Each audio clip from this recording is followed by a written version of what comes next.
I've been playing piano since I was 11 years old.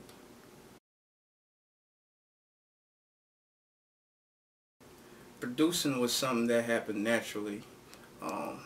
When I was young, I was playing chords, and I always had this urge to add more instrument. And I just started doing this on a little Casio keyboard, just started building from there, and that's how the production came about.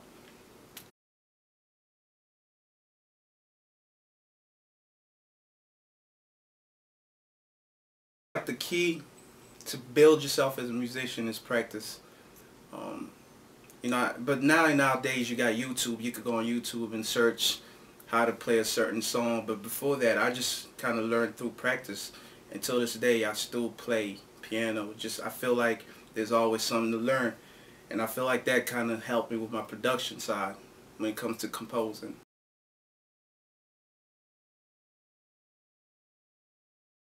Each producer should know their worth.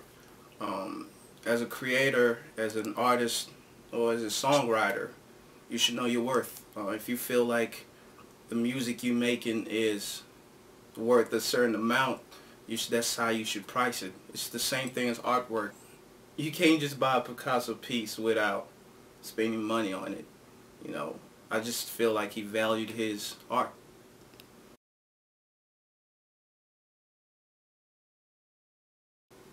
My advice to singers, songwriters, producers and songwriters, find somebody that you know that's good and y'all build together. And I feel like you guys will attract the masses. Like once you do that, you'll attract the majors. They'll come to you. Like I don't feel like people gotta waste their time trying to submit demos, because you'll be surprised that stuff gets tossed away easily. Build your brand, and once you do that, people come knocking at your door like quick. It's all about what you present to the people. If it's good music, people will rock with you no matter what.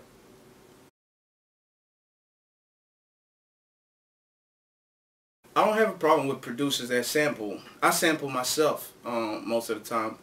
The only difference is sometimes I will sample, old records, records that nobody have heard, or I'll sample my own music, like stuff that I created probably last week.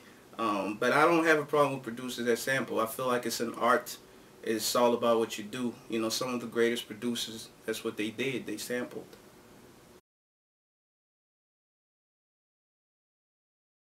I don't believe in writer's block. I feel like there's just levels of creating. Like you could make a beat right now. It might sound so whack, but it's still a beat. It's like you just might not like it. So that's why I don't believe in writer's block. I feel like it's I just feel like it's overwhelmed. Like a person's just overwhelmed. All you got to do is take a walk, come back, take a shower, do something that you haven't done, and then come back to what you were doing, and something's gonna come up. It might be something you might not like, but somebody else might cherish that.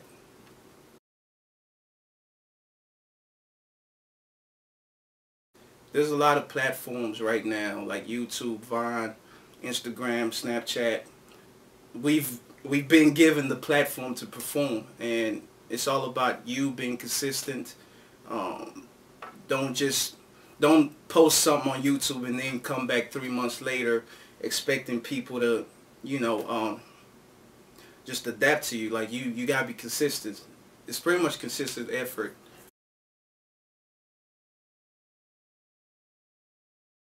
I got to a point, I built such a large audience, and I just wanted to take things to the next level. And I thought, why not just go major, but still keep the independent mindset? So what I did, I told my fans to reach out to JD on Twitter, YouTube, and tell him Mike Kalombo wants to work with him. And I think 8 hours later, JD reached back out to me and said, yo, I F with you, and that was the beginning of that.